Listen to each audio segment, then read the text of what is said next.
Let us pray. Almighty God, we bow before thee in humble obedience and dependence. We pray thee, grant us the grace to respect each other this day in all our consultations, that our deliberation today shall take place in the spirit of mutual trust, so that we, as leaders, shall lead our country on the path of peace and shall find solutions for issues and problems facing us. Grant us the mercy, O Lord, that we should today also honor thy name, all we think, do, and say. Almighty God, we pray thee, bless our land and all its people. This all we pray in the name of Jesus Christ our Lord. Amen. Affirmation, I solemnly affirm that I will be faithful to the Republic of Namibia and its people, and I solemnly promise to uphold and defend the Constitution and the laws of the Republic of Namibia to the best of my ability.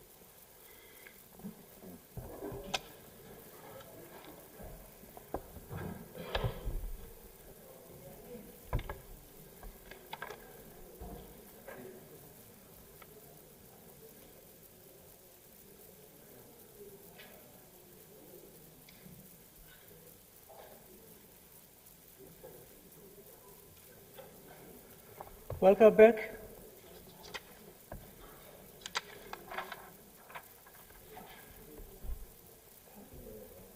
Any petitions? Reports of standing and select committees? Other reports and papers?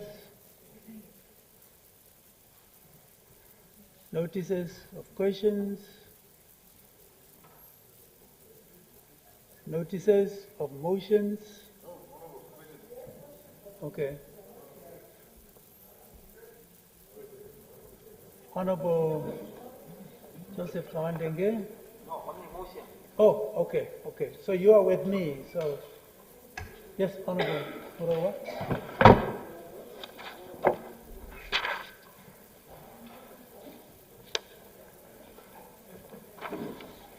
Good day, Honourable Speaker, Honourable Members. Honourable Speaker, I hereby give notice that on Thursday, 11th of November, I shall ask the Honourable Minister of Mines and Energy, Honourable Tom Alwendo, the following questions. The development of the Kudu gas field to make Namibia self-sufficient and independent in electricity supply is a very welcome move. And an agreement was signed this year in April. However, I would like the Honourable Minister to appraise this August House and the nation at large on the following issues. 1. Why is the Kudu gas license held jointly by BW Energy, an oil and gas company stock listed in Oslo, Norway, and Namcor, while BW Energy is the operator and Namcor the representative of the state of Namibia, who is the owner of the resource? What is the percentage of shareholding between the two entities? And thirdly, would you please inform the nation on who the other upstream partners of Namcor is? Number 4, government revenue resulting from taxes and other revenue streams associated with the project are estimated to be in the region of 12.2 billion Namibian dollars. But experience taught us that investors normally ask for tax benefits.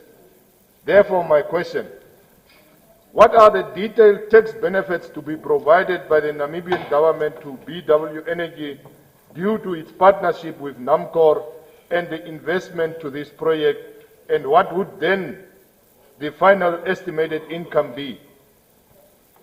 What is the specific required guarantee amount and or collateral that the Ministry of Finance has to provide for any power consumption by Nampower?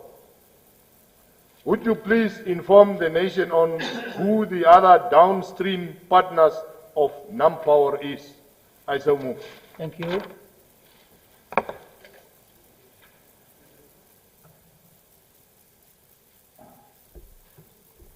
Honorable Ipumbu.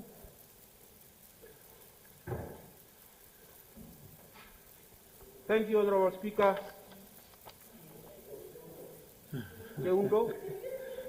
Yes, they just managed to swap as I was talking.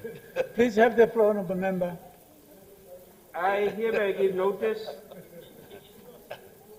that on Thursday, 11 November 2021, I shall ask the Minister of Health and Social Services, Honorable Dr. Kalumbi Shangula, the following. Honorable Minister, the Ministry of Health and Social Services has announced through a statement that as of the 1st December 2021, only COVID-19 certificates obtained on a trusted travel platform or verified on the Global Heaven system will be valid for exit or entry into Namibia at our various points of entry. This is indeed a welcomed development because it means that the ministry will be able to drastically reduce the false presentation of COVID-19 test results provided by travelers who move into and out of our various borders on a daily basis. However, one wonders why this initiative is not being extended to the verification of COVID-19 vaccination certificates.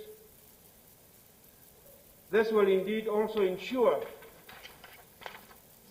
that we reduce and avoid the scourge of fake COVID-19 vaccination certificates being presented by the travelers at our points of entry.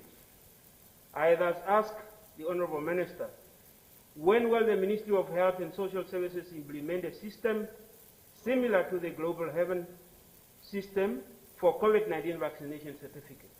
2, does the Minister agree that the implementation of such a similar system for COVID-19 vaccination certificates is crucial and will fundamentally assist us awaiting fraudulent COVID-19 vaccination certificates and thus mandate more people to get their jabs?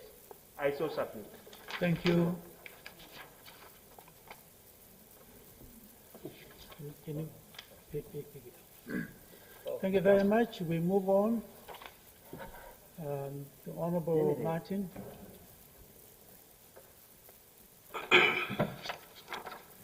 Thank you, Honourable Speaker. Honourable Speaker, I hereby give notice that on Thursday, 11 November 2021, I shall ask the Minister of Labour, Industrialization, Relations and Employment Creation, Honourable Tony Nyoma, the following.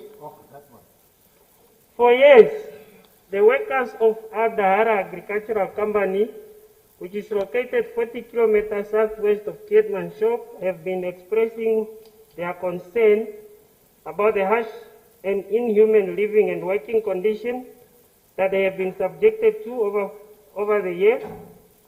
These concerns were indeed brought to the attention of the Office of the President in 2019, and the Executive Director of the Ministry, at that time Mr. Etienne Maritz, acknowledged the receipt of this concern by the workers with a letter dated 6 February 2017. In his letter, he further stated that the Office of the President and the Ministry of Labour, Industrial Relations and Employment Creation is investigating the concern raised by the workers, which among the concern raised are all managers of the company are foreign nationals from countries such as Egypt, Pakistan, Sudan, and a number of the countries in the Middle East. And Namibians are promoted only to the level of team leaders with the same salary notch as before promotion. Accommodation facilities are not enough, nor up to standard. Even during the COVID pandemic, workers are clustered together in rooms. Workers are transported in trailers that also carry sewage tanks or waste collection. Firing and dismissal of workers happen without due process, without the respect of our labour law. Workers are not paid extra for doing work outside the scope of their job description. Thus, I ask the Honourable Minister Honorable Minister, have you been to this agricultural project? If so, when did you visit it? Can you describe to this August House the working and living condition of these workers? If you have not visited it yet, when do you plan on doing so? Number two, the ED acknowledged a letter containing a list of consent from these workers on 6 February 2017, in which he further made a commitment that the ministry will launch an investigation to look in this consent. Can the Honorable Minister kindly brief this August House on the process that your ministry have made with this investigation? Number three, furthermore, Honorable Minister, can you furnish this August House with the names of the owners of this agriculture and their partners? I so submit, Honorable Speaker. Thank you.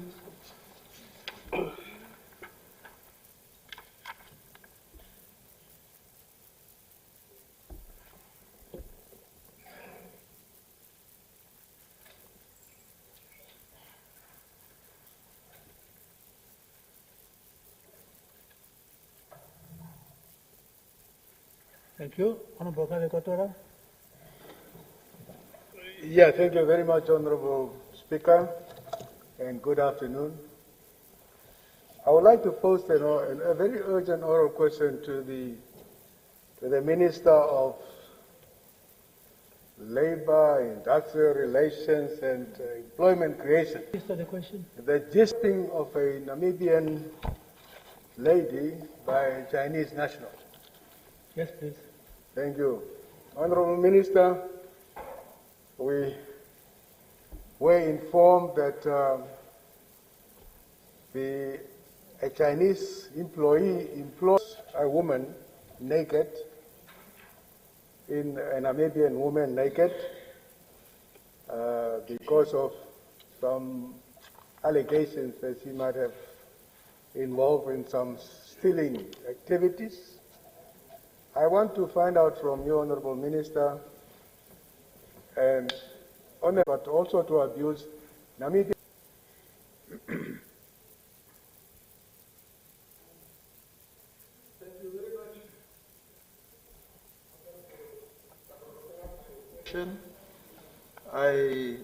It is an unfortunate incident that has happened, I think on the 7th of November. It came to our attention as a ministry, and immediately I have dispatched our labor inspectors to go and check what has really transpired there. The national was already arrested by the police, and so the shop was closed. But generally was closed off. Yeah. Yeah. So, in general terms, of course, we are responsible for the compliance with the Labor Act of 2007, and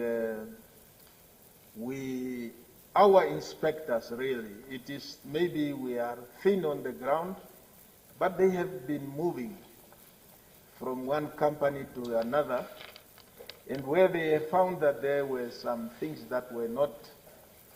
So I should say that this is an unfortunate incident.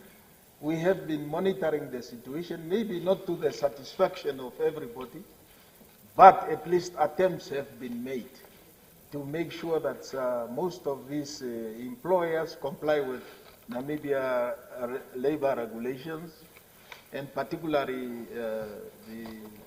the Labor Act. So I should say also that, as you know, a few months ago I came here where I requested this August House to ratify this convention on violence and harassment in the world of work. So we have worked very hard, and we have managed to train a lot of employers, employees, those who are interested, to make sure that the convention that we are entering to is complied with. So we have done a lot of work, and seminars were held with the support of the ILO, and we hope that this effort will also raise the understanding of the employers and as well as the employees. But I should mention here that we as a labor ministry work according to the tripartite convention that we have also ratified in this August House, and that is to make sure that the director in the ministry has also mentioned yesterday comprehensively on the national broadcaster that we have programs that programs that are aired on NBC, radio services, also SMSs on Facebook, where we try to educate our people so that we stick to the tripartite where there are problems. The trade unions, the ministry, and the employers need to sit down to sort out the issues. It is not easy. Human beings are human beings. Yeah, but the labor laws are clear, and what we are intending is to make sure that we get a final report of what has transpired, look into the issue, and already I understand the suspect has been arrested and charged by the Namibian police. So I think we are on the right way. The wanton disregard of Namibian labor laws is not supported. It should be condemned. And the Chinese, on many occasions, the Ministry of International Relations and Cooperation has raised these issues with the Chinese officials, and they have indicated to the Namibian government that whenever there is a violation of your laws by our nationals, your laws should prevail. So they say, take action according to your laws. Because if a Namibian goes to China and violates the laws of China, of the People's Republic of China, of course, they will also charge you. So that's what I can say. It is an unfortunate incident, and it should be condemned. Thank you. Thank you. Thank you very much.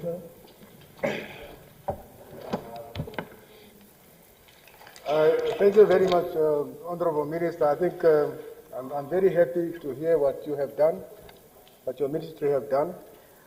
There is a general perception out there, and I'm perhaps also one of them to a certain degree. And the general perception is that the government of the Republic of Namibia is treating China with soft gloves, especially when it comes to labor matters.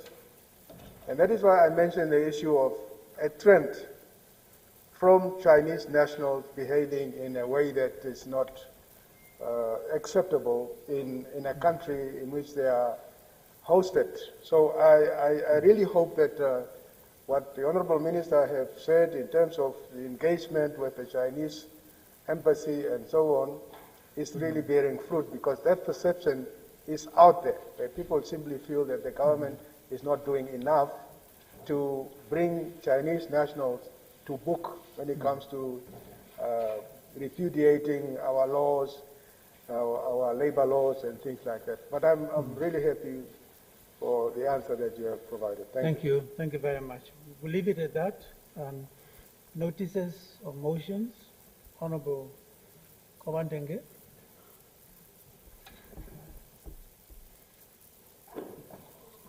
Yes, Honorable Speaker, I move without notice that leave of absence due to official business be granted to Honorable Dr. Esther Muinyangwe until the 22nd November 2021. I so move, Honorable Speaker. Thank you.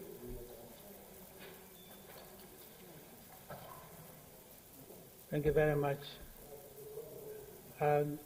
Minister of Finance, on notice of motions.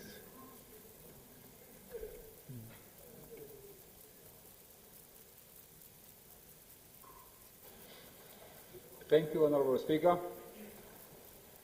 Honorable Speaker, before I give notice of motion, I wanted to give a bit of a background and ask for lenience from the House to present this motion, if you allow me. To have mercy. Yes, please. Yes, please. Thank you. So, Honorable. Yes, please. Honorable Speaker, I give notice that tomorrow, the 10th of November, I shall move that leave be given to introduce a bill to appeal a certain provision of the Income Tax Amendment Act, to amend and appeal and repeal certain provisions of the Income Tax Act of 1991, to grant income tax incentives to registered manufacturers, to provide for the continued operations of certain repealed provisions for a certain period of time, and to provide for incidental matters. So I so move, Honorable. Thank you.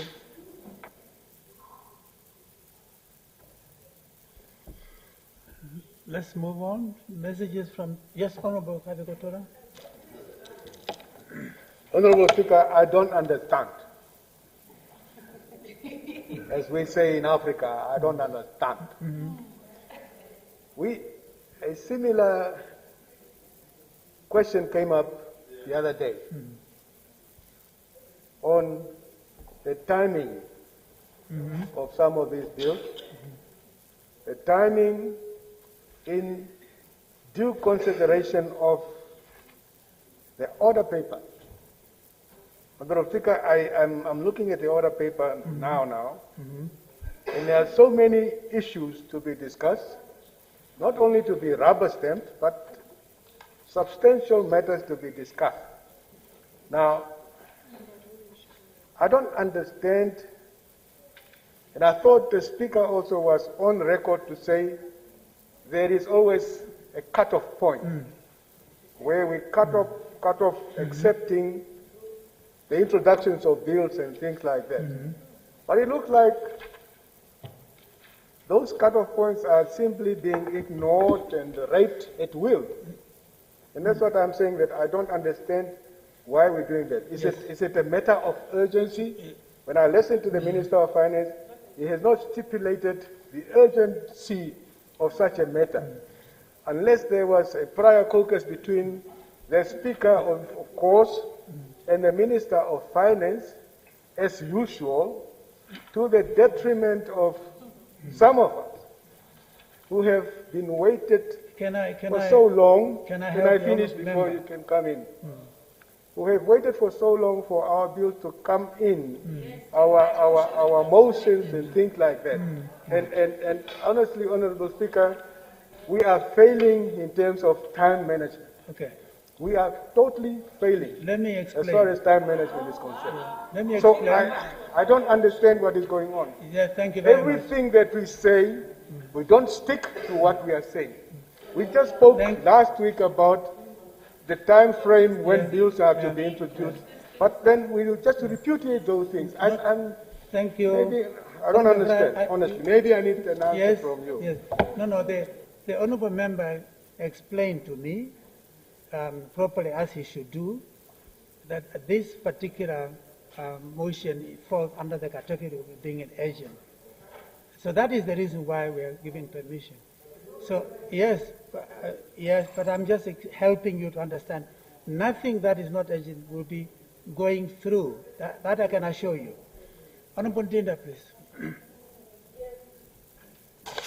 Thank you, Honourable Speaker. Honourable Speaker, we are all still waiting for your outcome of the motion that was tabled by the Minister of Trade and Industry last week. Yes, so indeed. I saw it on the order paper. Is it now something which we will discuss, or where are we with this one? Yes, I was going to explain, and of course, it is you are right that particular motion, the honourable member will withdraw that.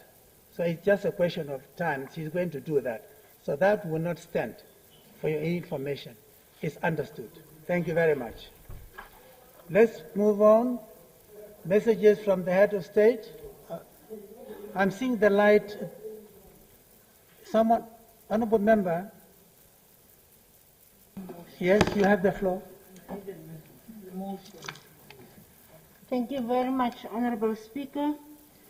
Honorable Speaker, I wish to ask for your indulgence for me to be given information as to on progress on this investigation of the allegations that Honorable Saipep has made against me. Thank you. Which has no ground. Thank you. I think this is honestly inappropriate space for me to have to go back on the agenda. We have commenced with the agenda. I think respectfully, let's not go back. Thank you very much. Messages from the head of state, ministerial statements.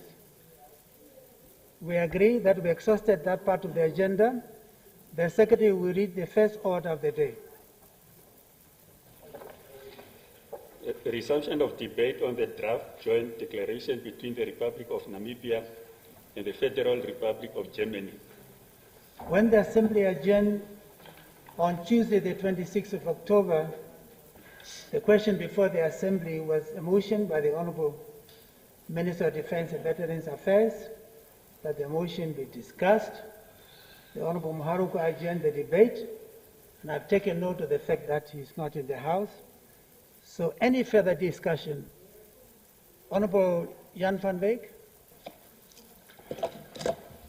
Thank you, Honorable Speaker. Honorable Speaker, actually, Honorable Muarukwa indicated that he would like the debate to be postponed till tomorrow for him to contribute on the debate. I therefore would like... We'll address that question after we have exhausted the list that is likely to come before me. You have the floor. Thank you, Honorable Speaker. Honorable Speaker, honorable members, I rise to add my humble contribution to this very important matter. I would like to make it clear from the starting point that I cannot support the draft joint declaration in its current form. I fully agree with my colleagues who already contributed to this important matter. I support the arguments and as to why this declaration should not be accepted. Honorable Speaker, honorable members, this declaration in its current form and the amount offered by the Federal Republic of Germany should be regarded as an insult to the affected communities. Those affected are still regarded after so many years and in a modern world as inferior to our German counterparts. And this is a very unfortunate situation. The exclusion of leaders of affected communities were bemoaned at several occasions by various groups. However, the Namibian government has decided to ignore our plight. Honorable Speaker, honorable members, it is a known fact that the Overherero and the Nama people were subjected to genocide.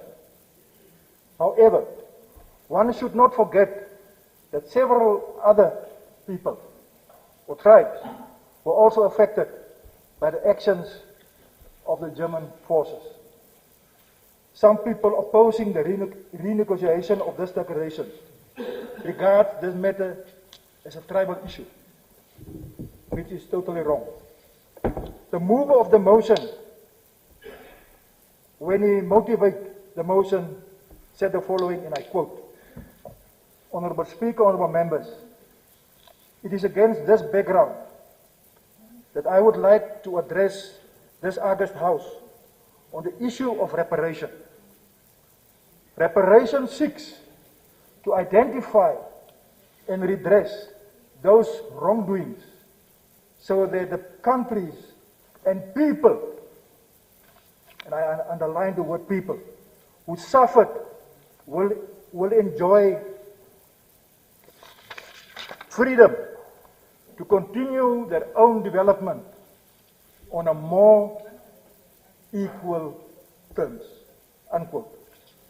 Honorable Speaker, honorable members, the San communities, the Damaras, and the rebel busters were not spared the brutality of the German forces. It is against this background that I request that addition or inclusion into any further talks between the two governments. Honourable Speaker, honourable members, without the leadership of affected communities, there is no guarantee that all affected communities will benefit from an acceptable deal. I further would like to make it clear that the leaders of affected communities be consulted in order to identify focused priority areas that would benefit their communities. We further demand that the already agreed upon focused priority areas between the two governments be declared null and void, as it does not have the blessing of our leaders and that of the affected communities. Honourable Speaker, honourable members, I had the opportunity to visit various affected communities with a standing committee of the 6th Parliament.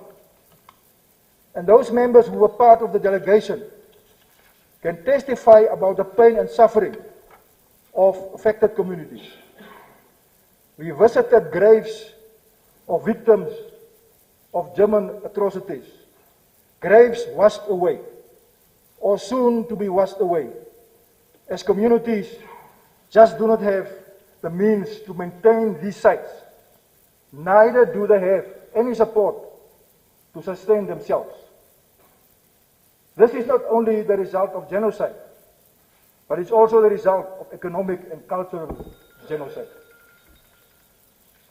Honourable Speaker, descendants of the genocide seeks justice and closure of a bloody chapter in their history. Please allow them the closure they want by including them and renegotiate a deal that would give them a favorable closure. Honourable Speaker, honourable members, much was said about genocide. The question is, what about atrocities committed by the German regime against other inhabitants of the country at that time? I was heavily criticized by members of my community for not informing this august House about the untold stories of suffering and bloodshed caused by the German regime against the rebel busters. Allow me for a few minutes to just briefly give you insight to the suffering of the rebel busters during German occupation. The conflict between the rebel busters and the German occupational forces started as early as 1895 due to land disputes. Several busters were killed by the German forces between 1896 and 1914. To illustrate the brutality of the German regime against the rebel busters from 1896 to 1915, I will share with you a short story very close to me, a story that pains. Honourable Speaker, honourable members, the 7th November this year marks 107 years since the brutal killing of my great-grandfather, Hendrik van Wyk, by the German forces about 25 kilometers south of Windhoek. That is very near to Aarhus. My grandfather, Nicholas van Wyk, was only 3 days old, and his elder sister, just 6 years old. And you will see that the mover of the motion, when he motivated, he referred to the fatherless children, fathers taken away by the German forces.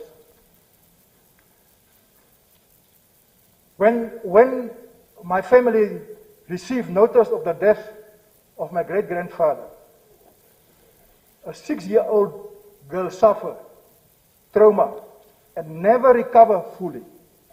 She never had a normal life until her passing on in 1979. My fatherless grandfather had to take care of her until her death. I grew up with my grandparents and I witnessed her suffering. I was only 10 years when she passed on.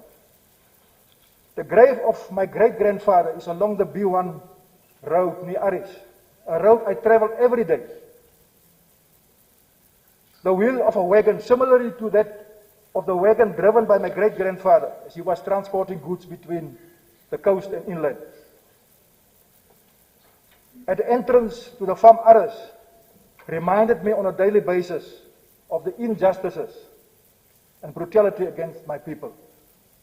The wagon wheel was removed very recently, but the scares remains. I am reminded daily about the skeleton without a skull under a acacia tree, and me not having access to that grave. And once again, in the motion of the late chief, he referred to the struggle of us to visit the graves of our forefathers. The river busters, few in numbers, already had a plan to defend. Honorable Kabikotora, on a point of order. Honorable Speaker, I rise on a point of order. I would like to ask my honorable member a very tiny question, if I'm allowed. He says Thank you very much. Honorable Van Wyk is doing very well, and I'm glad that you are referring to the motion and the content of the mover of the motion. I just want to ask you a question with regard to the content of the declaration versus the content of the motion, because in the declaration it talks about projects to be initiated in certain regions.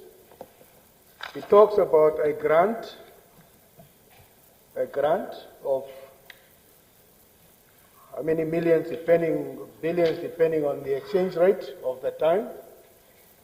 Is there any mention of projects and grants into that document that you are referring to that has been, motivated by the mover of the motion? And if not, how did it come about that all of a sudden now and today we're talking about grants and motions and projects and what have you?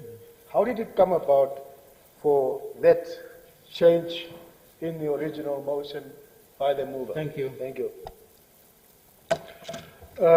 Thank you, Honourable Speaker. Thank you, Honourable Member, for the question. Yes, I do have with me the motion as well as the declaration. And it seems that the two documents doesn't talk to each other. It is clear that there is no, I don't know what happened. There is no link. Maybe just to, Honourable Speaker, just to inform the Honourable House that on the 4th of November, I was in a discussion with a certain entity. On the 4th of November this year, I received an email indicating clearly that, and I talked about the focus priority areas. It was clearly indicated that focus priority areas were already identified, which means that the entity that will be part of bringing this little money to this country will only act on instruction of the German government. And that's why we are saying that affected communities will not benefit. If I may continue, Honourable Speaker. You may. The rebel busters, few in numbers at that time, had a plan to defend themselves in case war breaks out between Germany and the rebelbusters. The mountains of Samtubes were identified long before as a natural defense area. We have learned from what happened to the Overherero and the Nama people, and our leaders were saying that if it happens that war comes to us, you go to the mountains of Samtubes and we will defend ourselves. So our people started mobilizing themselves and they started moving to Samtubes. Honorable members, Honorable Speaker, on the 22nd of April 1915, Germany officially declared war against the rebelbusters. They couldn't issue an extermination order, so they declared war, and the aim was to wipe out the rebelbusters. On the very same day, German soldiers attacked the rebelbusters at several sites. At Huiras, where several people were killed, and over 3,000 cattle and small livestock shot dead by the German forces. On the same day, at Eidrai and Kabirab, attacks were launched on groups of busters fleeing in the direction of Samtubes. Wagons were torched and about 1,650 cattle were shot dead. Several bodies of busters and Nama people were discovered at these sites afterwards. On the 4th of May, 1915, family members of Captain Cornelius van Wyk, together with family members of Stoffel and Frederik van Wyk, were massacred by German soldiers at Farm Garrix, including a 70-year-old lady. They were shot, they were not armed, and the German soldiers opted to kill them all. Of course, we every year on the 4th of May gather at Garrix to remember our fallen people. Honorable Speaker, honorable members, on the 8th of May 1915, the Germans attacked the rebelbusters at Samtubes. We believe the aim was to totally wipe out the rebelbusters. About 300 rebelbuster men on that particular day fought a superior force, knowing that the existence of a small and young nation is at stake. They battled fearlessly, whilst women took care of the elderly and children inside the mountain, constantly praying to God Almighty to protect and save their lives. The battle continued throughout the day until dawn. The next day, nine busters were found dead and 24 wounded. Women and children that were captured at other sites by the Germans were transported to Ludwijn Station. At that time, Ludwijn Station served as a prison or concentration camp. They were, however, released on the afternoon of the 8th of May 1915. The war was over. The Germans lost the war against the rebelbusters. However, thousands of hectares of land was already expropriated and belonged to the Germans. And there was nothing that our people could do to get back the land.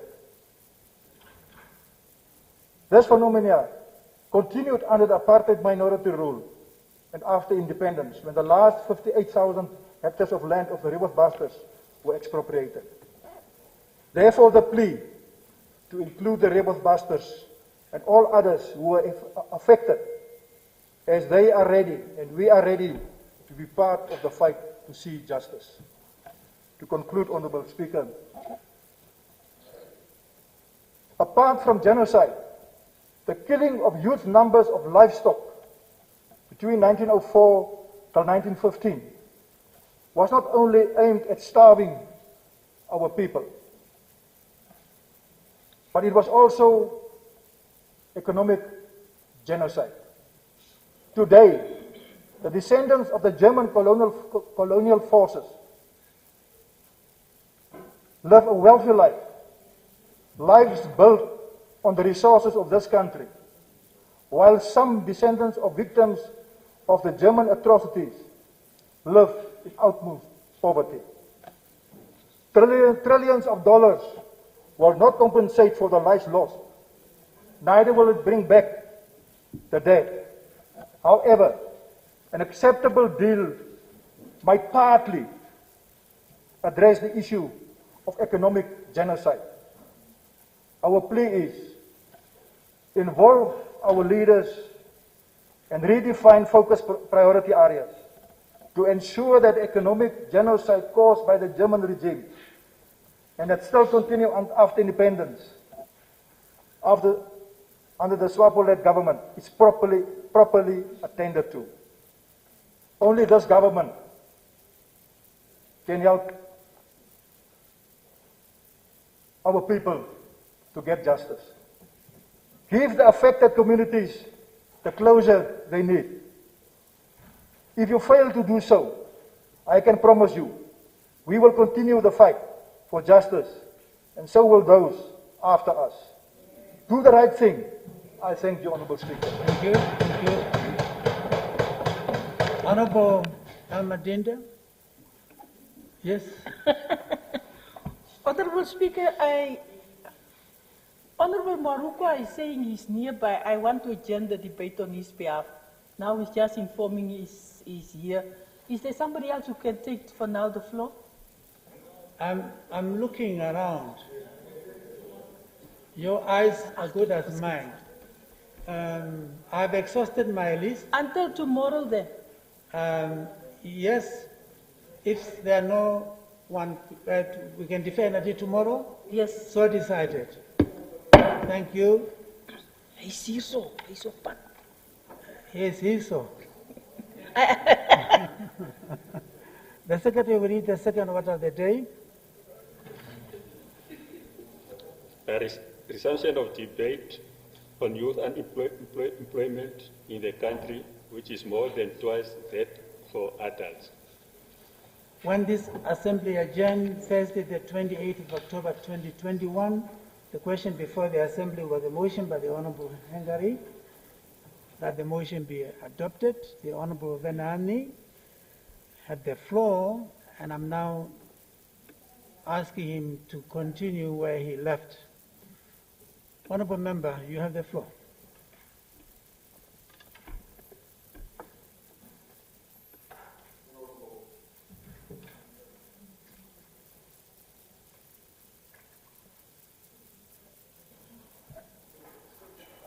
Honourable Speaker, when I attempted to put my thoughts together, no, I was not finished. I only spoke for 5 minutes until Soko successfully attempted to make sure that time lapses. And let me start off by saying that the frivolity in which we address this issue shows the lack of seriousness on the matter at hand. If there is any motion, any contemporary issue that is central to the socio-economic problems facing our people, is the question of youth unemployment. Youth unemployment, not only is it a problem here, it is a phenomena, it's a global phenomena, but more so our figures are one of the worst in the world, having an unemployment rate of over 41% of young people in the Republic. Now, when I was attempting to start this debate, I said that it is not always the job of government to create jobs, but it is the premise of policy framework intervention that must create jobs.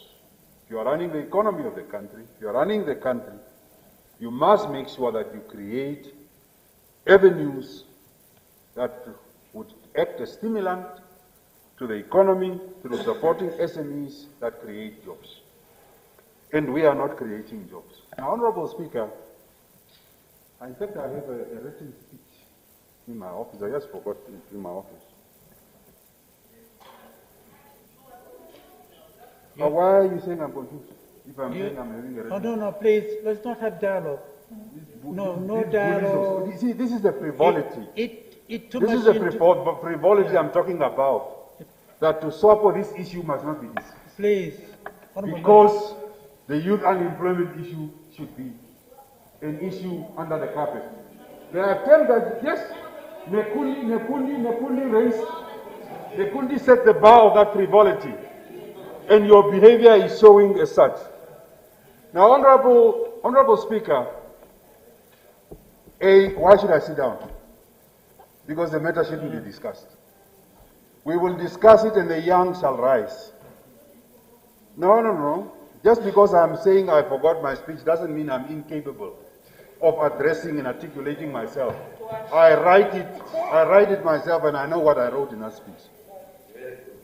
Now, Honorable Speaker, honorable members, a bit of historiography in what happened with the Asian tigers, and more so South Korea and how it attempted to address youth unemployment in that country. From 1960 to 1990, something strange happened. That you had an economy of South Korea that grew on average for the period of 30 years, hovering around 7.8%. But the policy interventions of South Korea over a period of 30 years with that economic growth has shown and has taught the world that if you put policies in place, socio-economic programs that are well engineered, you would be able to address the question of youth unemployment in any republic. Now, what Korea did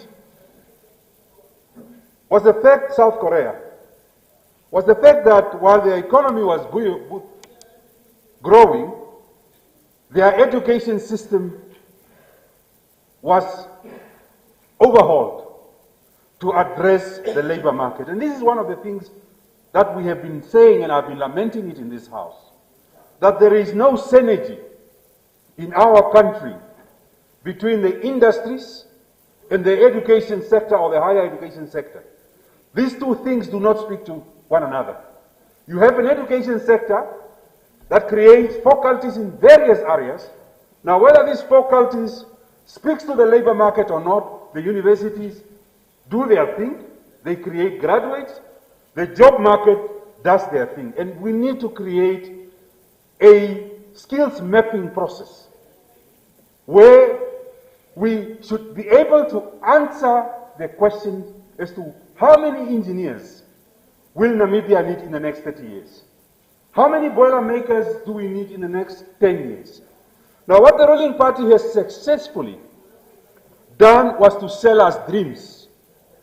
Dreams that are not true, dreams that are not attainable, and you are good at selling those dreams on a daily basis. You started, yes, with Vision 2030. No politician, no leader of ordinary firmness can stand up today and say that we are 30% away or 40% away in attaining Vision 2030. We know that it is a Sisyphean dream, selling a mirage of a vision that is not attainable. We have set ourselves targets, saying that Namibia will become an industrialized country. Ask a simple question. How can we be industrialized? In what sectors are we going to have industrialization? No leader can answer that simple question, that our focus is industrialization, we have a home at growth, a strategy, and this is what we are going to do. we have not created industry. So Vision 2030 is a Sisyphean dream, a mirage that is being sold to Namibians without realizing any tangible benefits from such a vision. We had NDP 1 up to 5. All these NDPs are always under review. The fundamental reason that you are reviewing a policy direction, a vision direction, is because you are not achieving them. You know that this thing is not achievable, therefore you have a consistent process of reviewing them. The visions that we are selling in this country are not going to be attainable. The question of youth unemployment shall remain in this country for as long as we bring and have raised it. And I'm not a person who believes in xenophobia. I'm not xenophobic to any person, to any tribe, to any race of the world. In fact, I'm an internationalist and a Pan-Africanist myself. A respected Pan-Africanist for that matter. Better than your stint as a foreign minister. Very respected. I lead France on France, leading parliamentary France on the continent. That's how I'm respected on the Pan-African front. But I wonder, we can have a tea break and then I can get my speech. It's even better. Honorable Speaker, no party was against the liberation of this country. That's a lie. There was no black person who was against. Then you don't know how Kapuo died. Then you don't know why Kapuo died. And being a person who is assassinated, then you don't know. Ask Professor Kasavi, he would know the role that Kapuo played in this country. The founding president of DTA. Kapuo was the president of DTA. How can he? Is Benani an individual? No, let's not go there. Let's not go there. That's the lie you have been telling. Just the same lies you are telling about Vision 2030. Same lies. Order. Continue. No. Continue. Honorable Speaker, I don't want to veer off to those lies and propaganda. Honorable member. You are Maranda Mbongo? No. You want us to go there? No. You are Maranda Mbongo? Order. Please, order. Let's get back to the topic. They must not veer off. If they veer off, I will hit them. Honorable Speaker. Yes, please. Young people cannot be assured of their future. When we tell them that education is the greatest equalizer, they go and equalize and get the education. But when they reap from the benefit of the equalizer, they don't get jobs in this country. One of the things that I want to lament, being a non-xenophobic leader and a Pan-Africanist, is the fact that we are giving opportunities away to foreigners. The policies that are engineered in this country are taking jobs away from Namibians. One of the jobs is that if you go to Nigeria, you go to many countries across Africa, you would never find a Chinatown in Lagos. But you would find Nigerians in China buying products from China, selling them in Lagos, selling them in Enugu, selling them at Port Harcourt and various polities of that country. Why? Go to Accra, Ghana. In Accra, you'd find Ghanaians in China, in Indochina, in Vietnam, Cambodia, and all these countries, buying products from that kind of civilization, selling them in their country. In Namibia, nearly every town, up to Oshakati, is growing into a Chinatown. Now there is something amiss. And I want to give it to the Chinese, that there is no country that has the technological know-how, the advancement of creating and building infrastructure. Sometimes they build poor stuff, but if you go to Shanghai, Nanjing, and all these other polities, you can realize that Chinese decide if they want to do a weak bridge, they will do a weak bridge. But if they have to do a proper bridge, they will do one. Look at how Addis Ababa is looking like under Chinese. Now, if you are bringing engineers from China to come and design our roads, to come and design our building, I have no problem with that. But if you are bringing somebody who have failed grade 10 in China to come and sell cheap khakis in Namibia and taking that job away from a young Namibian, I have a problem. And that is why we have someone who has the audacity to strap a woman naked. It's the level of education. How did that person get permit to come and work in Namibia? Home Affairs is your problem of Home Affairs. Home Affairs, if you want to become a painter in America, or a painter in Indochina or in China, nobody will give you a work permit. But if you want to paint at Namport, you are giving Chinese working permits that are painters while you are having your own citizens that can be able to paint and they don't get their jobs. And that is why we have a high rise of youth unemployment in this country. Honorable Speaker, young people in this country are on a daily basis asked, if you are looking for a job in Namibia, have so much qualification, 20 years or 10 years experience. Now, the experience conundrum is the leader of the opposition who's on the floor, no time limit. Says who read your rules. Read the rules. Honorable Speaker, we can go to tea break and come back. Honorable Speaker. Honorable Member, I've given you the floor. Continue. When it's time for me to have a healthy break, I will announce that. No one should actually direct me. Please continue. Honorable Speaker, without protection. Yes.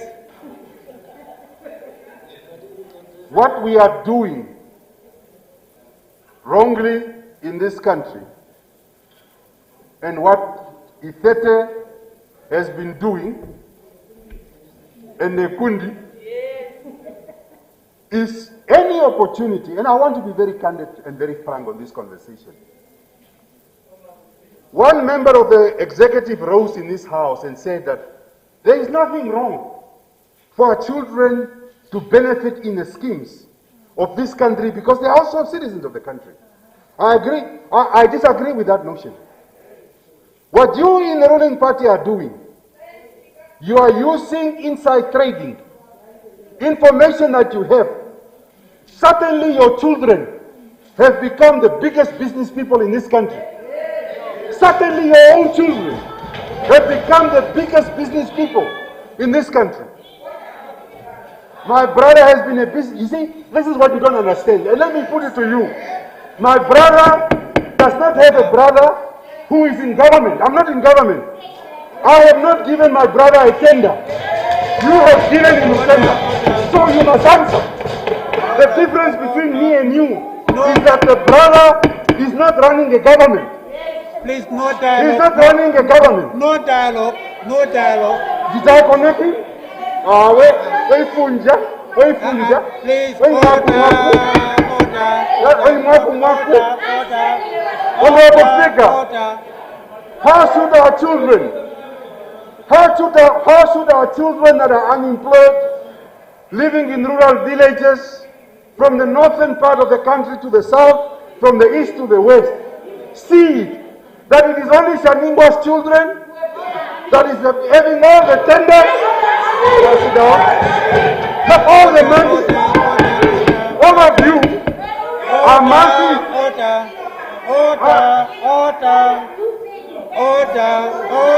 I have what? No dialogue. No dialogue. No dialogue. No dialogue. No dialogue. I have no dialogue. I'm on the floor. Please. I have no dialogue. Continue. Honorable Speaker. For the time that is available now. Honorable Speaker. Yeah. Please. For as long, last week Friday there was an article where the children of powerful people in Namibia are being recycled from one business entity to another.